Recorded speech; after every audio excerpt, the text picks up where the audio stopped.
To you. Hi, welcome back to మన channel అంటే అదిరే Ashok channel. ఈరోజు మేమేం చేయాలనుకున్నానంటే నాకే తెలియదు, కానీ చెప్తా వినండి. ఈరోజు నా చేతుల మీదుగా వంట చేయాలనుకుంటున్నా. అందరు రియాక్షన్ చూసేయండి. ఇంట్లో క్లారిటీగా చెప్పాలంటే అమ్మ సైడ్ గోంగూర పచ్చడి, నా సైడు మామిడికాయ పచ్చడి. ఫైర్ వెలిగిపోద్ది. మీ అందరి కూడా పంపిస్తాను నేను చేసే పచ్చడి.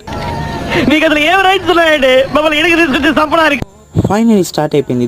ఇంత చిన్నగా మామిడికాయ అందంగా కట్ చేసుకోవాలి. మా అమ్మని అడిగితే అమ్మ అంతే కదా అని అడిగితేమో కొనుక్కుంటుంది. నేను ఇక్కడ మీతో కెమెరాలో మాట్లాడేసరికి మా అమ్మ గంట ఎత్తుకునేసి అంతా ఆమె చేసేస్తాను. అందుకే ఒక అరుపు పరిచేస్తాను అనమాట మా అమ్మ మీద. ఫైనల్ మామిడికాయ పచ్చడి గోంగూర పచ్చడి రెడీ అయిపోయింది. మా అమ్మ తిని ఇలా రియాక్ట్ అవుతుంది అనుకుంటే నాకు ఒక గన్ ఇస్తారా, ఇలా రియాక్ట్ అయిపోయింది మా అమ్మ. ఇంకా చాలా ఫన్ ఉంది. పార్ట్ కోసం కమెంట్